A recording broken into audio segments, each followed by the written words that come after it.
This podcast is brought to you by Craft Spirits and Distilling for those who make and drink great spirits. Join our free email newsletter for technical and creative distilling stories in your inbox every week. Learn more at spiritsanddistilling.com.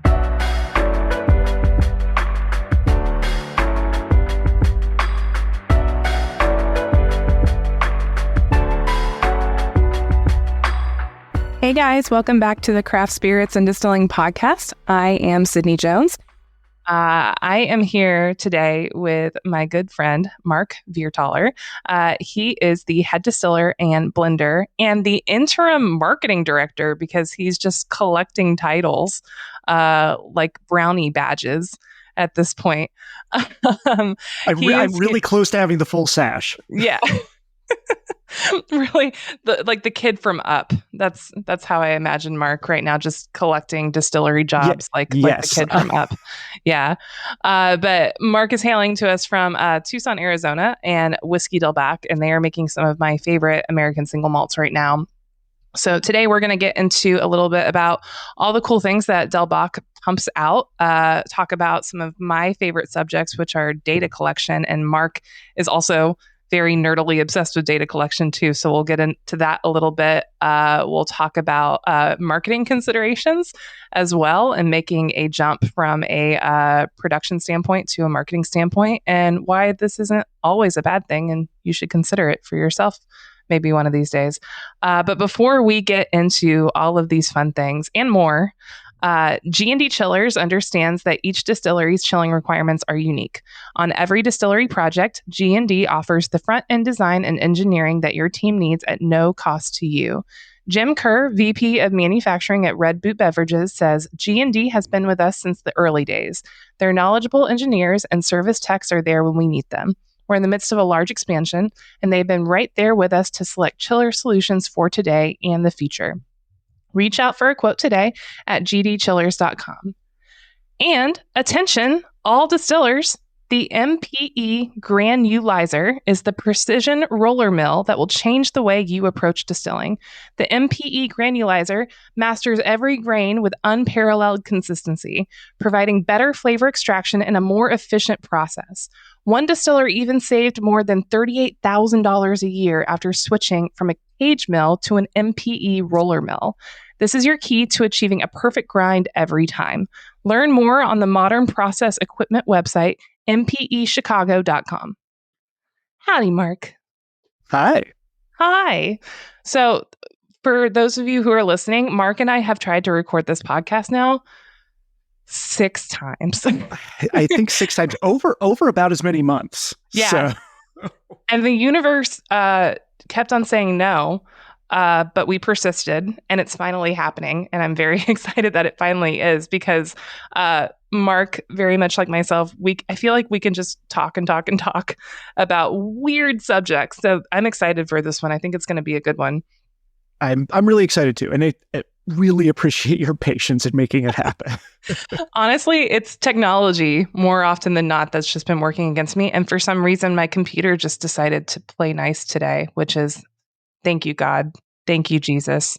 Thank you, whoever I need to thank. Thank you, universe. Thank you, gods, devils, whoever else is in there. Just big, wide thank you. We're just going to toss it out there. Whoever helped, we're here for it. Would you like a bottle? Can I send you one? Yes. I'm not above bribing. Pour one out. Well, and then we had the browser restart right before we started recording. So it almost seemed like it was going to be number 7.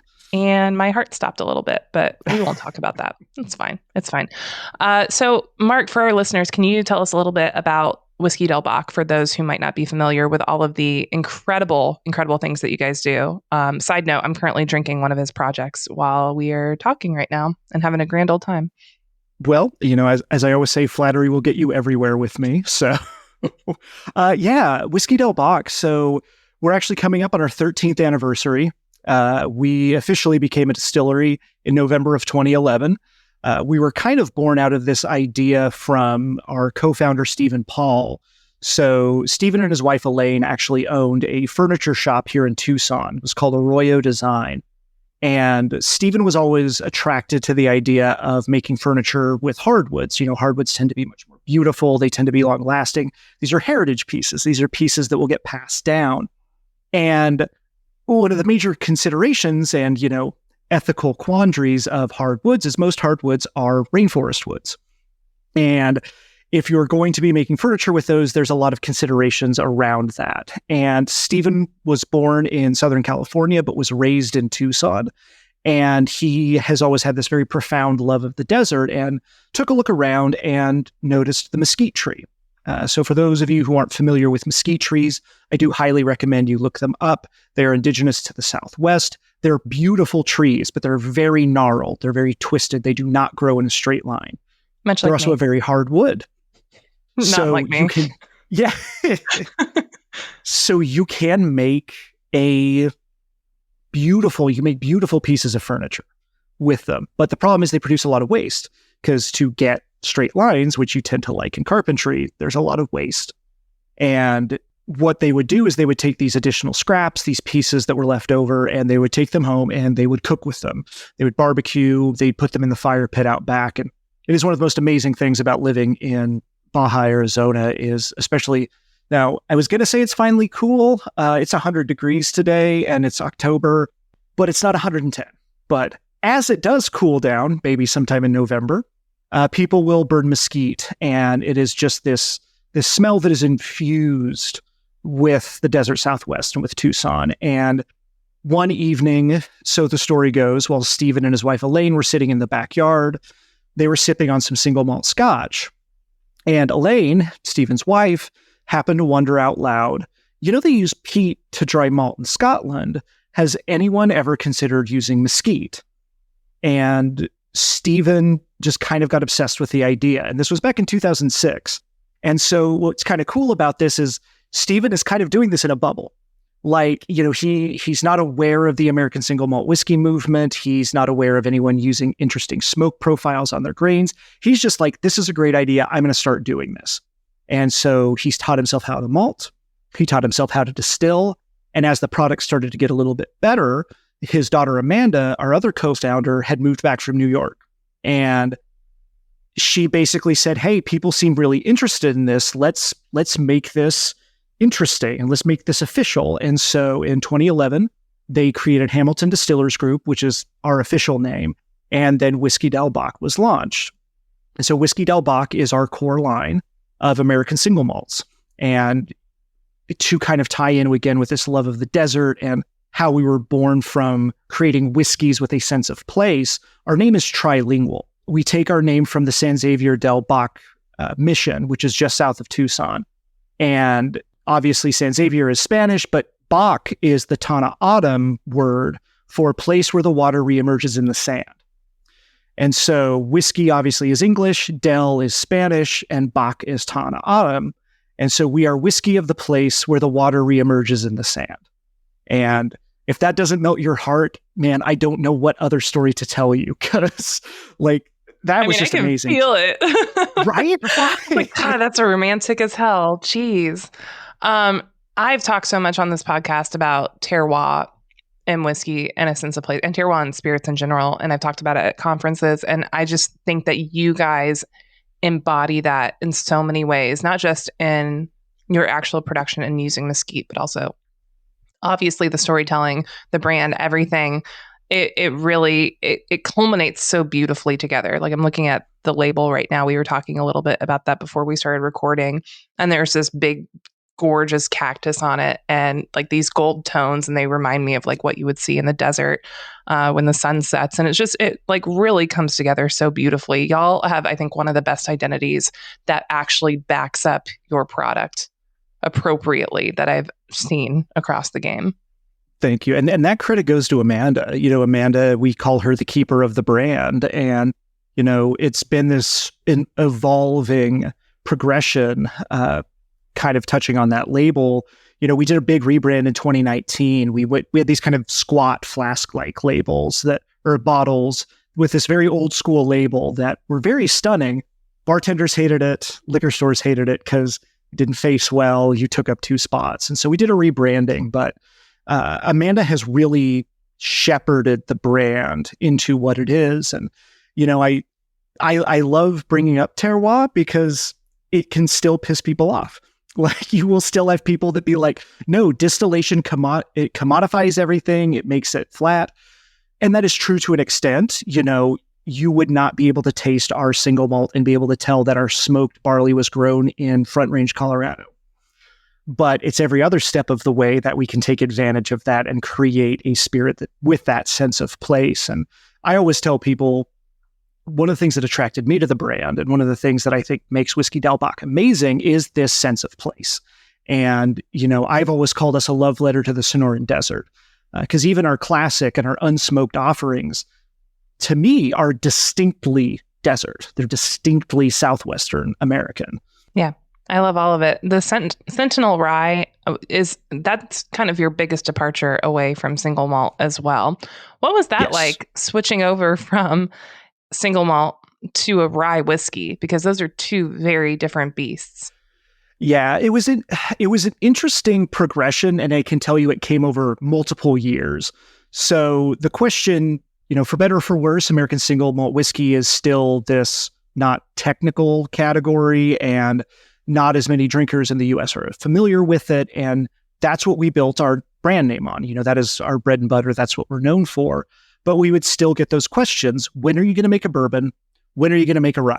Or the occasional tasting our single malt and going, man, that doesn't taste like any bourbon I've ever had before. Cool. Yeah, you're absolutely right. Awesome. We did it. Yeah.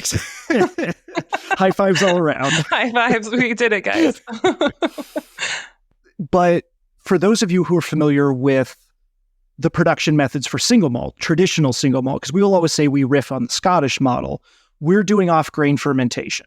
We're doing off-grain distillation. That means we have a different mill setup. We have a different mash tun setup.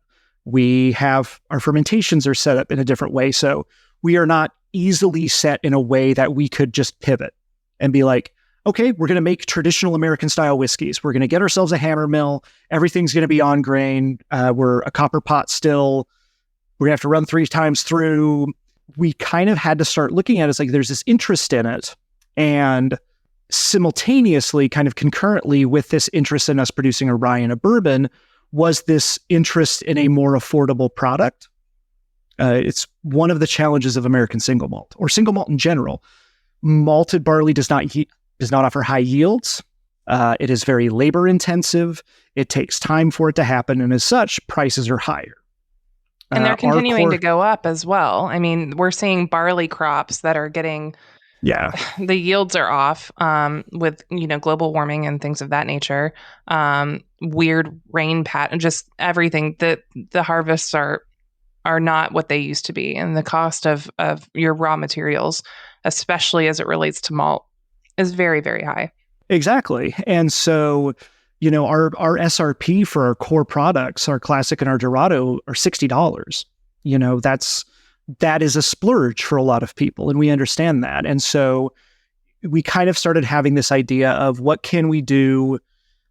So obviously we're going to have to source, and for a long time that we kind of resisted that, because for a long time there was that negative connotation around sourcing, because there were some bad actors in the industry that like to pretend that their source product they made in their backyard on Grandpappy's recipe.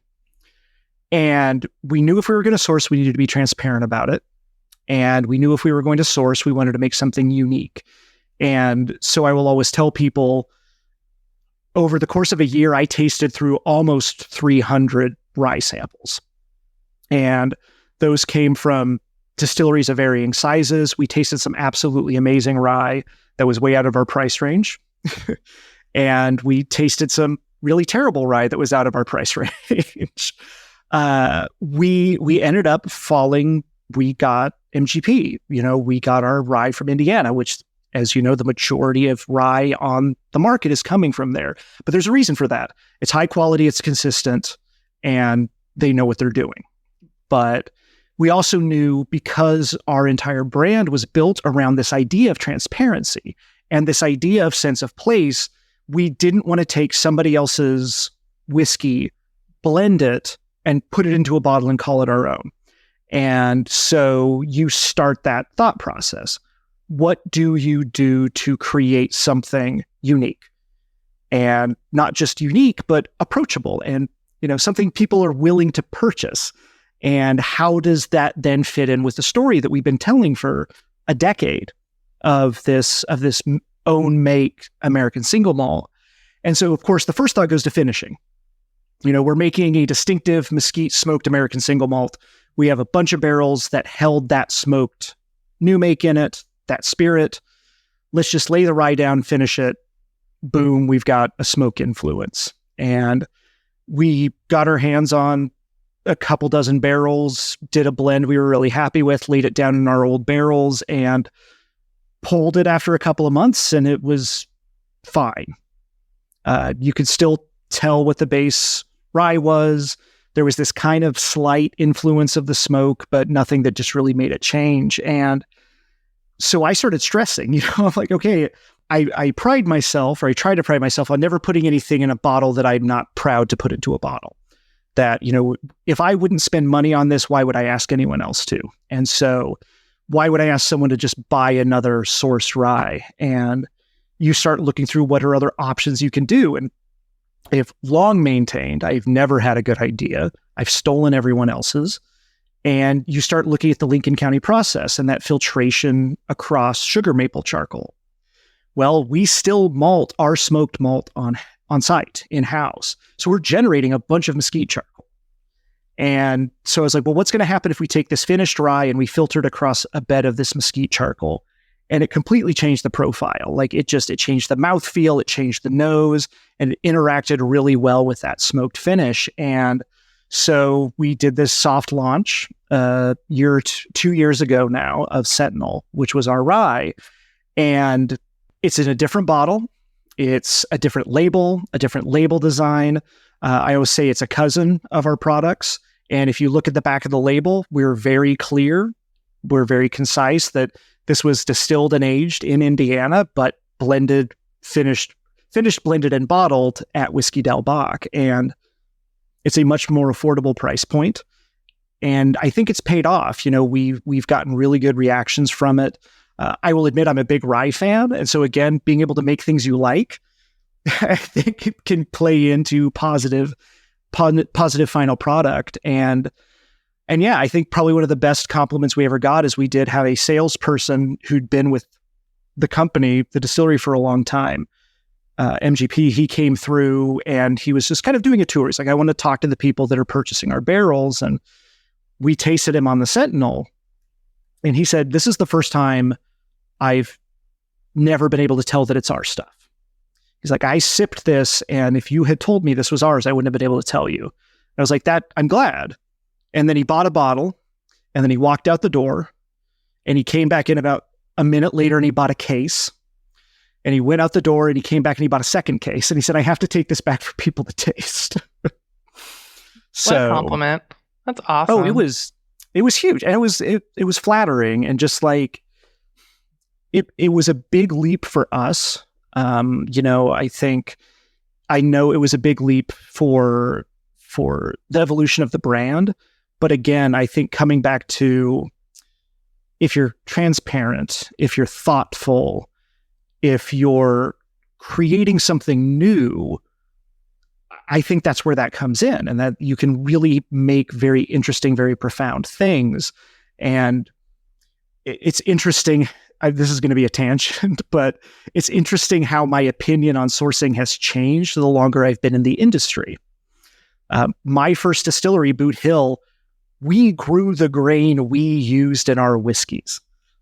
I could take people out into the field and point at a field and say, this is where the corn for that bourbon came from. And so I was dyed in the wool. If you're craft, every single thing. Never sourcing. It doesn't matter how impractical it is. We bought a vodka column so we could make our vodka on site. I mean, Al? Yeah. I appreciate the commitment. God bless Hayes Kelman. He let us take some very big risks back then. Yeah. And I mean, we all love to say that we've taken a spirit through the full grain to glass process. I know when I was working so much in Florida, like there was a big question. There were other producers nearby that were, saying that they were using a lot of Florida grown ingredients. And you want to be able to say that you are using ingredients from your own backyard and you're distilling it grain to glass and it's a true product of where you're from. But the fact of the matter is, grain doesn't grow great everywhere. Whiskey doesn't age great everywhere. Mm-hmm. And that doesn't necessarily translate to a bad spirit, but it doesn't necessarily mean it's going to be the best spirit that you could make and that's going to keep your lights on, And 100%. Yeah, there's a lot of romanticism that is associated with craft whiskey, and you want to have this beautiful sense of terroir in place, like you guys obviously do. But at the same time, you have to have consumers, and sometimes a consumer doesn't want that.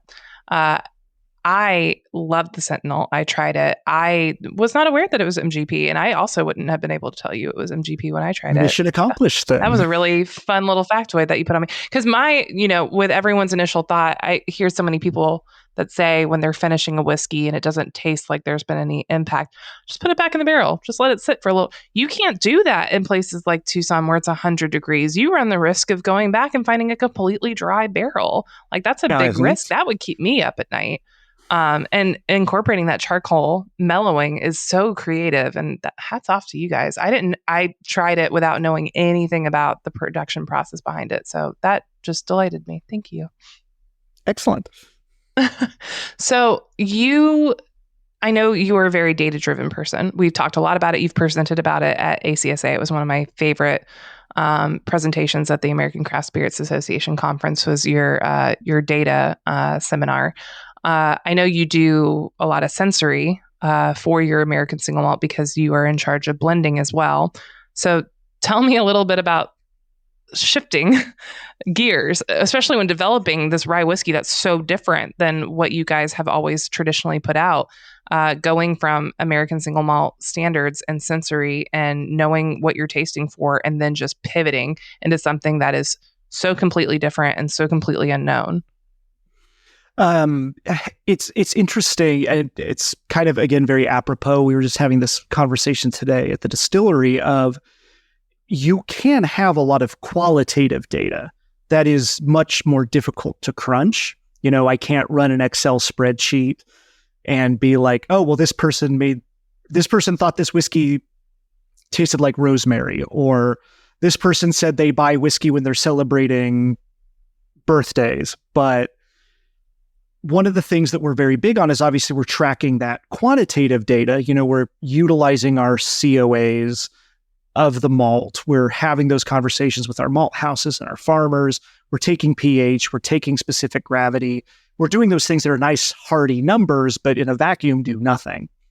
So we always talk about producing to spec, to our specifications. And those are always evolving, which also makes it a challenge because I'm a firm believer you should always be trying to be better.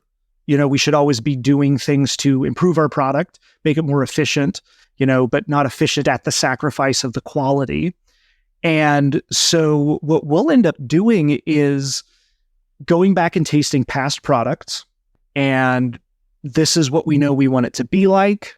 This is then how we're going to blend. So, we're looking for, we basically have a word heat map that, we've done large scale tastings and large scale summaries and interviews of people saying, this is what we get in your product. This is the nose. This is the palate. This is what we perceive. And, you take that ranking and go, well, like 12 people said this one. So this is going to go into tasting notes. And so then when we blend, we're looking for that.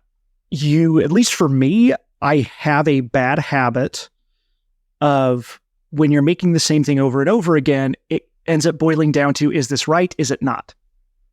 Like, I'm going to pick up this glass. Is the nose correct? Awesome. Is the palate correct? Awesome. Let's move on. It can go into a bottle. So I will freeze occasionally. People are like, well, walk me through the flavor profile of classic. Mm-hmm. It tastes like classic. It tastes like classic. Yeah. Yeah. When I was training new distillers at Few, and we were talking about cuts, going from heads, hearts to tails, and there would always be this tendency, especially with new hires who are like super into whiskey and they're tasting it off the still for the first time, and they just want to like sit around and like talk about how it tastes, which I love doing, and I can spend a lot of time doing that, but everything is happening behind you. And at some point you have to be like, I love that you're getting these notes, but at the end of the day, is this good or is this bad? Do you like this or do you not like this? Is this on spec or is this off? Like, this is a simple yes or no question that you need to ask. Right. We can talk about sensory down the road, but on the distilling floor, while everything is on fire behind us and we need to catch up on like 10 different things, is this good or is going this into not? the spirit safe. If something's off, we need to make a decision very quickly. Very quickly. Yeah. And you got to go with your gut and your palate. Yeah.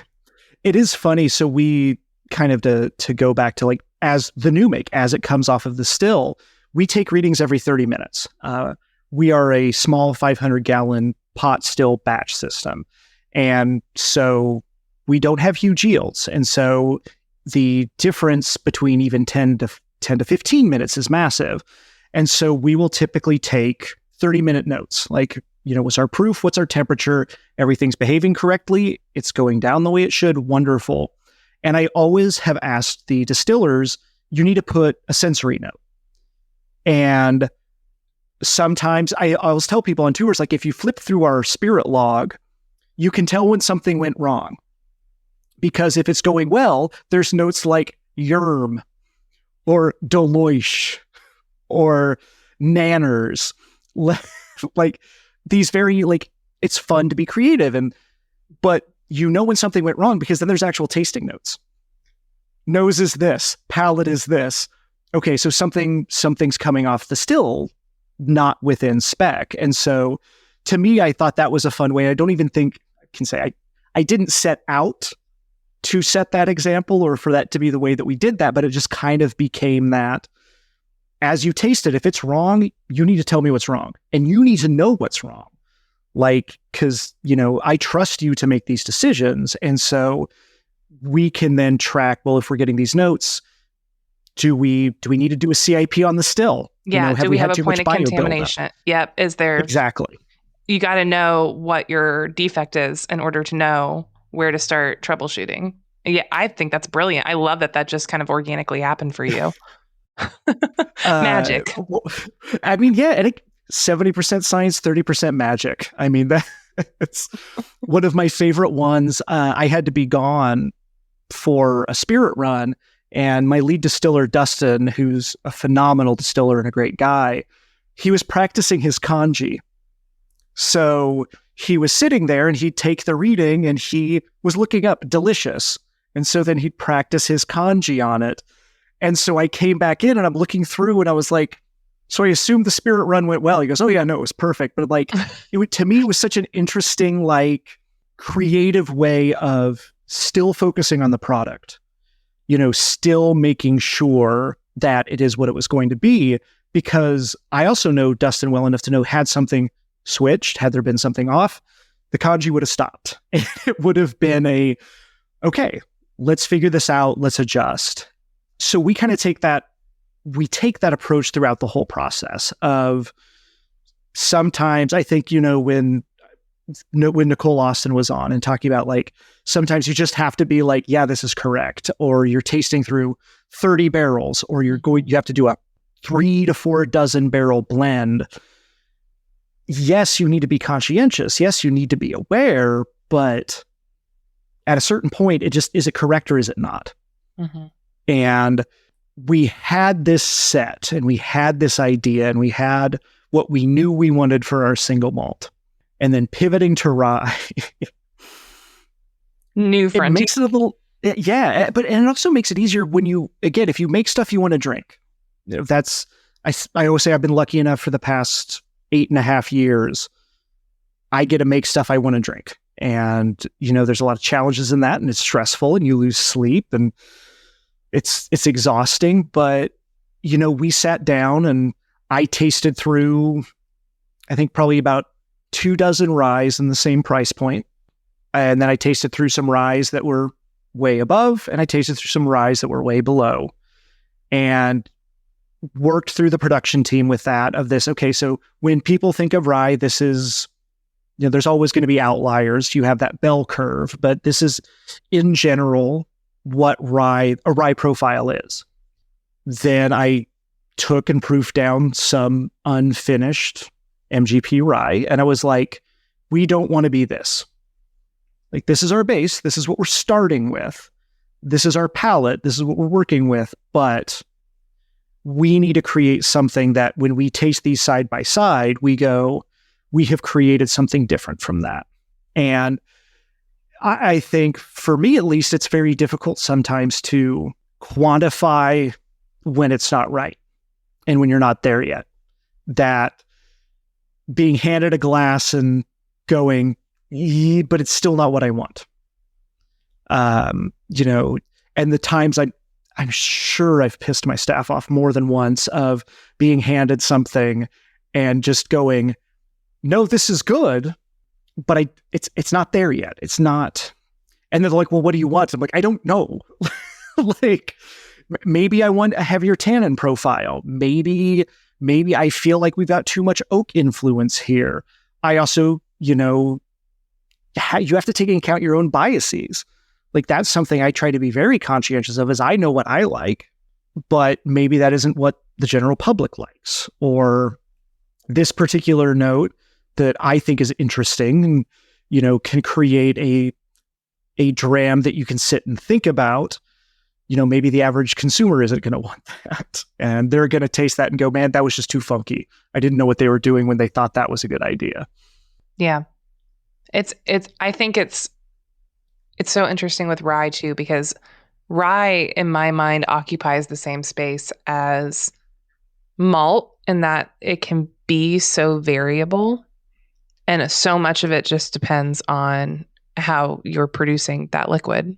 With malt, how you're malting it, if you're adding, a smoked flavor source or the actual type of malt itself.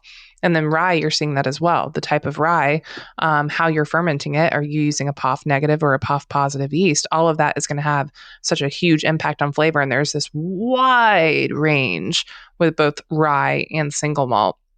Were you looking for any common through notes between your single malt and your rye, or did you kind of want it to be like two standalone products that were complementary but still very different? Or were you trying to kind of find some cohesiveness between these two spirits that can just be so variable? It's the push and pull you always have of what you want artistically, creatively, and what makes sense business-wise. We always had in the back of our mind, this needed to be accessible. We always had in the back of our mind, this needed to be a good price point. And we also knew this needed to be good for bartenders. So started with that idea of a lot of bartenders like that stereotypical rye profile, spicy, black pepper, herbal. That is very different from the profile of our single malts. Our single malts are very rich. They're very chocolatey. You get a lot of stone fruit in them. You get a lot of those vanilla and butterscotch notes. And so I think that was one of the biggest challenges, was knowing logically what direction we needed to go in to create a product that people would be interested in without sacrificing our identity or that through line. And I think that's kind of where that idea of finishing came in, was, if we're mostly known for mesquite. It's 50% of the products we make are mesquited, but that is our calling card. It's what we're known for. And so you obviously start with that idea of, well, how much mesquite can we use, without overpowering, without throwing it off. And so, I would love to say, yeah, it was 100% artistic creation. And yes, we want to create this profile. It was, we know what it needs to be, but we don't want to sacrifice who we are. And so we knew we wanted that traditional spicy rye, that 95.5 that a lot of people think of when they think of rye. But we also knew that it did need to echo what we were doing. And it couldn't be so far out in left field that people would go, what the hell, what are they doing? They're just throwing this out there to see what sticks. And so, it's a conversation, we were talking about before we started recording. It's interesting having been on the production side and the marketing side. Because interestingly, my background's in marketing. I have a journalism degree. I did PR and marketing. I fell into distilling and fell in love with it and the science and the artistry. And, so to me, it's always been an internal fight of creating something for the sake of creation and creating something that I'm going to drink and that my friends are going to drink. And I feel in general, I tend to hang out with people with very advanced palates that like interesting things. But then having had to sell a product and understanding the financial ramifications of that and going, yeah, this is cool, who's going to buy it? It is always, to me, this push and pull. And I think if you can find that balance of, you can create something that's accessible, you can create something that follows through for your brand. Because, what I always told people is your brand is king. If it doesn't matter how good your juice is, it doesn't matter what you're doing. If people don't know who you are, it made me so happy for you to say that our branding follows through to the product, because that's what it should do. That's the point is, who does that really, really well? Garrison Brothers. They are a cowboy bourbon. They are a whiskey of Texas, and that is through every step of the way. And that follows through to what goes into that bottle. And I think you can make good decisions. And I think and to me, where you really succeed as a business is when those are in balance, that you're not just letting the brand dictate the product, and you're not just putting random stuff out with any regard to what your messaging and what your branding is. Inside of you, there are two wolves. One just wants to make distilled spirit specialty, and the other is forced to make whiskey that everybody wants to drink. No, I'm so sorry. I did not mean to make light, but I just I could see that meme. It's 100% forming in my head. Which one do you feed? No, I mean, it's something. Molly's heard me give this spiel when we've taught at Gen School together, where I do, some cocktail theory and things like that. And I pair it with formulation.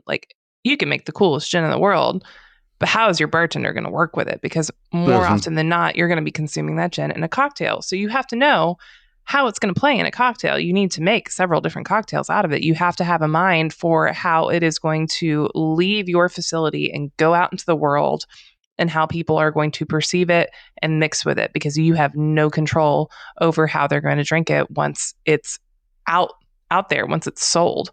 So I love that you keep this forward thinking mind that I need to create something, not only that people that visit my distillery and learn our story are going to fall in love with, but I need to make something that on-prem can work with. I need to make something that is bartender approachable and friendly and can play nicely in a cocktail and complement other things. And I need something that isn't too out there, that will be comforting to a person that's just grabbing your bottle off a shelf with no context. And to me, that's kind of where, and that's not to say you can't do those things, that's where in my mind our Distiller's Cut series comes in, which we're both sipping on. Mm-hmm. We are. They're delicious. I always tell people, distilling seems glamorous. It's factory work. You show up, you make a mess, you clean up the mess, you go home. And you are focused on consistency. You are, again, you're censoring, you're tracking data, you're making sure you're doing everything you can to wrangle natural processes. But at the end of the day, ideally, what goes into that bottle is consistent. Because if you have someone who tasted your stuff and they loved it, you want them to be able to grab another bottle in a different state where you distribute, and it's what they tasted. That can get monotonous. And so I'm a big believer in having those creative outlets. And so we have the Distiller's Cut series, which are esoteric, weird things. We've got interesting barrel finishes. We've got malt profiles we don't typically work with. We do different fermentation temperatures and different distillation techniques. And having someone taste something, oh my God, that's delicious, is amazing and warms my heart and just makes me so excited. sometimes it's also fun having people taste something and go, what the hell did I just taste? And for us, the distiller's cuts, we don't repeat those. They're one-offs. They're never done the same way again. And so I also think then that caters to your whiskey nerds and your diehard fans and the people that maybe do want something that is a little more on the edge than what your core offerings might be.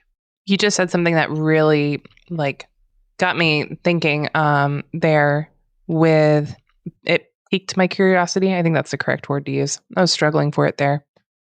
Hot fermentation. You mentioned that in Arizona, where it's 115 degrees any given day.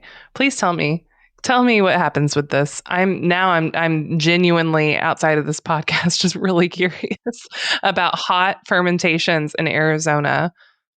We talk again, the two wolves inside fighting. The two wolves. I'm going to make us shirts. Yeah. Yes. I will. The Native American. That. Yeah. Howling at the moon. Yep. Making whiskey in Arizona, honestly, probably kind of irresponsible. We're in the desert. Whiskey is a water and energy hungry process. And so one of the things that we've tried to do is, it was born of this idea of using mesquite, which is used in cooking and building. But then, one of the things I was lucky enough that when I came in and took over the production side, I kind of got to tweak some of these dials was, as anyone who is distilled knows, it's not a matter of if, but when your equipment goes down. I think I had been here not even 6 months.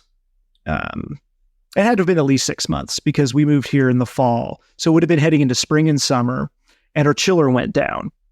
And we don't have any sort of real climate control in the production space other than some swamp coolers. And the yeast that we were using, its max temperature before it started stressing and producing really unpleasant flavors was 75, 76 degrees Fahrenheit. Whoa. And we were using a Scotch yeast. We were, again, inspired by the Scottish model, and we lost the fermentations. I say we lost them. We did distill them out. We played around with them. We did some fun stuff with them. We didn't dump them down the drain, but it didn't match what we wanted to be. And so I started doing research on yeast strains. And they found a yeast strain that was very friendly towards 100% malt mashes. And it was a yeast strain that could handle up to 95 degrees Fahrenheit. Because one, I hated how much energy we were using chilling our fermenters to keep them in this lower 60 to 68 degree range. And I didn't want to have another issue on my hand of everything goes down and what do we do with this fermentation that doesn't meet our spec. And we slowly integrated that yeast into it, and we will ferment. So this is standard. This is our SOP. Our first 24 hours is done at 85 degrees Fahrenheit. Interesting. Well, it's actually... And then after 24, we knock it down to 80, and it finishes out at 80. So we're still focusing. We're not going as high as Balcones. We're not doing that natural rise pushing triple digit, but...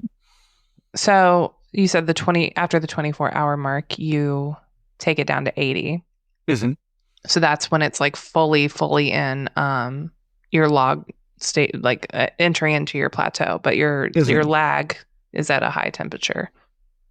Interesting. Also, side note, I love that even your off-spec, trashed fermentations that you still distilled it. I always tell people, if you have a fermentation that just goes horrible, your yeast have died, your chiller's dead, and you're not going to get anything out of it that you actually want to barrel, or you still distill it. It's a great exercise for your staff, making cuts and tasting off notes and actually olfactory wise analyzing these weird things that you can develop in a fermentation tank. Really, really, really good technical exercise. And it might as well be a learning experience if you have spent all that money on it. So still distill weird fermentations. Don't just send them down the drain. Also, from an environmental standpoint, don't send them down the drain. But still, still distill them. Yeah, and it worked out, which was cool. It produced these great esters. The ester profile kind of went through the roof. And again, it's fun bringing brewers in because they'll find out the first 24 is at 85 and their jaws drop. I love taking brewers through distilleries that have open top fermentation tanks. Just the panic on their face every time, just it delights me to no end. If you're a brewer and you're listening to this, I'm so sorry. I have nothing but respect for what you guys do. You just do things very differently than Sal. We sometimes do them. No, that's cool. So were you guys doing open top as well then with these hotter temperatures to kind of help with some of these excessive temperatures? We are just kind of this Frankenstein operation. We are doing fully enclosed stainless. We do have brewery fermenters, and it's interesting. That was an adjustment for me because I came from a distillery that we did semi-open top, so we did it in stainless, so we didn't have the wooden washbacks, but we still would leave a small, like 3-inch opening in the fermentations, because I always said it's for house funk. It's our wild bacteria and yeast that are going to get it. It's going to create something that no one else is going to have anywhere else. And so one of the things that I think also helps with Del Box consistency is we are not quite to the level of brewery, but we're pretty close.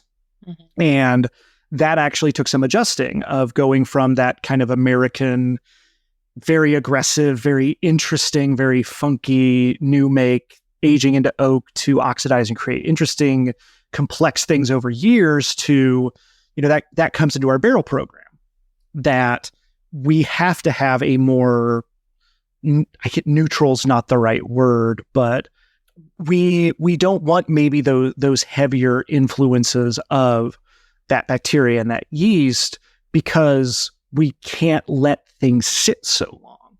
And so, things that come off in new make that are going to go into a 53 and they're going to hang out for years, those are going to come really beautiful flavors.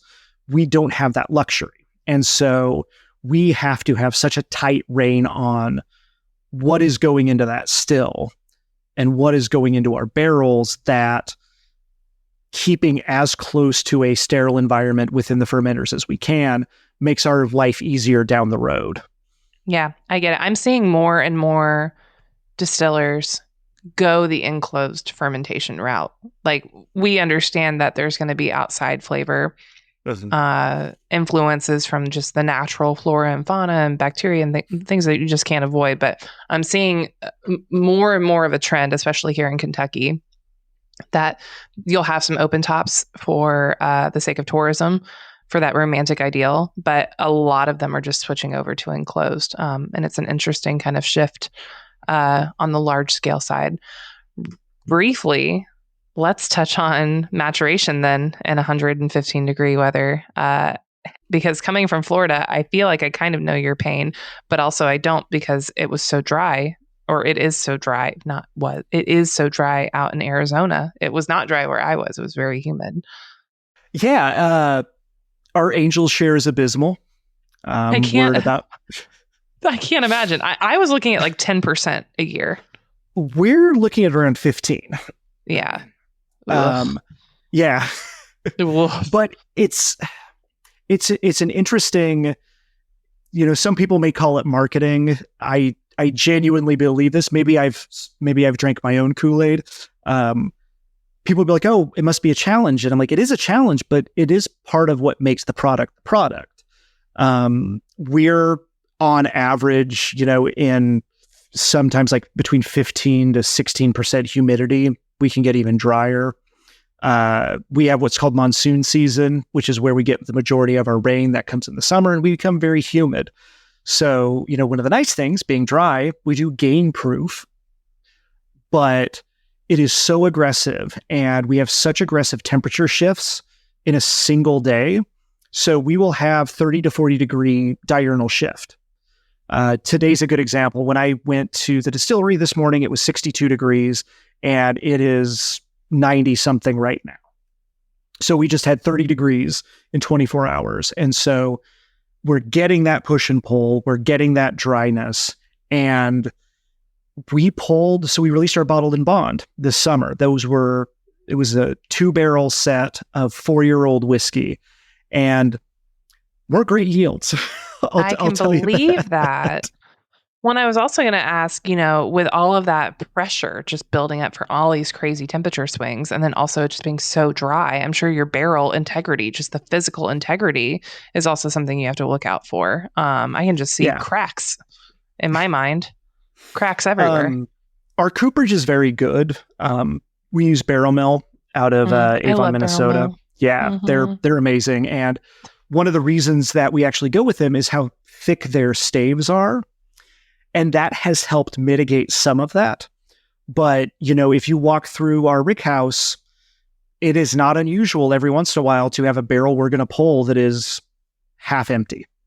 Because there happened to be one stave that, because of that pressure, because of that interaction, we do use high volume palletized storage for our barrels.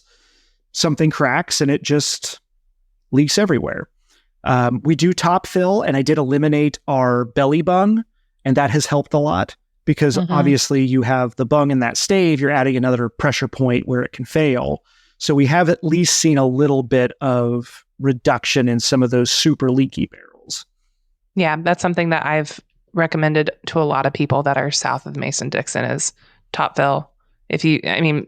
Palletizing is just cheaper overall, but top fills are so helpful with just, maintaining barrel integrity with those hotter, especially if you're working in a drier environment too.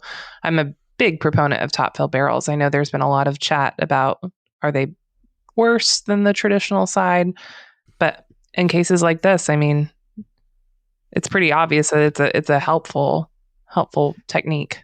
It's helpful. And we move air through the area where the barrels age, because obviously from a safety standpoint, we want to clear out that ethanol buildup, but we also understand we have to have that interaction with the air. And so we're a small production space, so all of our barrels do age on site where we produce, but they age right underneath a huge fan that ventilates out of the building, specifically to keep that air movement in. So as Jake Holshoe and I once got into an argument about, it was actually about barrel size, but he made the comment, 100 distillers, 100 opinions. And so that's why I always kind of get defensive when people say things like, well, one thing is better than the other. It's like, well, one's not necessarily better. What do you want to do? What do you want to accomplish? You just have to be aware of what you want your end product to be. That then should influence how you're doing your production. And what are the parameters you're working in? When I was making whiskey in Florida, I had to distill so tightly to make a whiskey that was palatable down the road because it just did not have the time that it needed in cask to convert some of these like crazy fatty esters that you see in a more tailsy broad cut whiskey. So my cuts were super, super tight, and I had to have this understanding, like, I don't have the luxury of 6 or 7 or 8 years. I have the luxury of 2 to 3. And I've got to distill and cut this whiskey in a way that is going to be representative of that. So it's not there's a better way or a worse way. It's just you have to understand what you're working with, and you have to figure out what works for you. Exactly. Yeah. I love these case studies of especially people like you that work in like such extreme conditions because it's such a cool kind of biome that you're existing in. And I think that it makes such cool spirits, and I'm glad and I'm happy that you guys are there, because I think the industry needs people that are distilling in weird places to produce weird things that challenge what whiskey can be. And to create things that evoke where they're from. I'm gonna tie back in the marketing and the production side. We just had this discussion about a year ago. This wasn't anybody within Whiskeyed Out Bock, but we had someone that once told us, no, you guys lean too heavy into the Arizona thing. If you want broader appeal nationwide or internationally, you need to kind of, and my response was, no, Kentucky isn't ashamed of having. Do you tell Kentucky to do that? Do you tell Tennessee to Scotland? do that? Yeah, thank you. Ireland? No. That is what makes them that. And we have this amazing, unique set of aging and distilling and production environments that we work with that creates something that is so unique. and is so distinctive. And at the end of the day, I hope, distinctly good. But I don't know yet. It just rubbed me the wrong way. It bothered me so much because, that was these other places aren't ashamed of where they're coming from. We're not ashamed that we're an Arizona whiskey. It may not be for everyone, and we totally get that because it'd be really boring if we all liked the same thing. Yeah. Inside of you, there are two wolves, and one is on the production side and understands how special it is, and the other is the marketing side and has to deal with sometimes the general public. There's just two wolves. There's always two wolves. There's always two wolves. There's always two wolves. And on that note, I think that's a great place to wrap up, is that there are always two wolves inside of you as a distiller. But before we finish up for the day, for more than 30 years, G&D Chillers has had the proven solution for distilleries. Visit them today at gdchillers.com. And the MPE granulizer is the precision roller mill that will change the way you approach distilling. Learn more at mpechicago.com. If you've enjoyed this podcast, go to spiritsanddistilling.com and sign up for our free newsletter featuring news stories every week from some of the best writers and distillers in the distilling world. There's such great content on there. I'm obsessed with it. Mark, if people want to learn more or taste for themselves some of the results of the projects we've been working on at Delbach, how can they dig a bit deeper? Well, of course, you can always find us at www.whiskeydelbach.com. That is BAC. We are also on the Instagrams and the Facebooks at Whiskey Delbach. And begrudgingly, I've revitalized our TikTok. We are also on TikTok. Stop. At Whiskey Delbach. So I know what I'm doing with my evening. I'm going to go.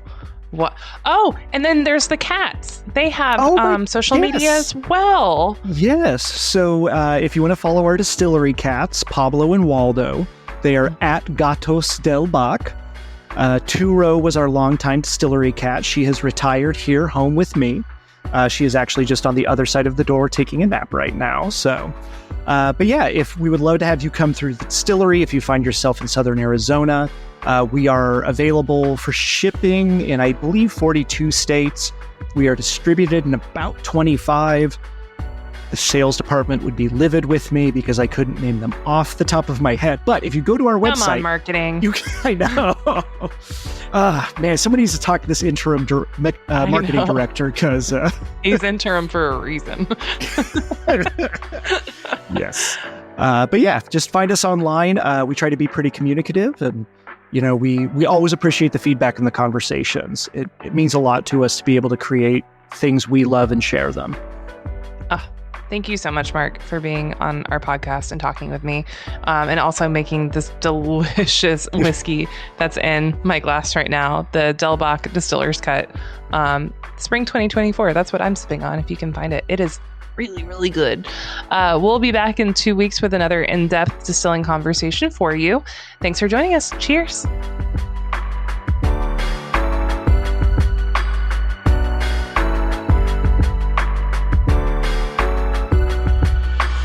This podcast has been brought to you by Craft Spirits and Distilling for those who love to make and drink great spirits.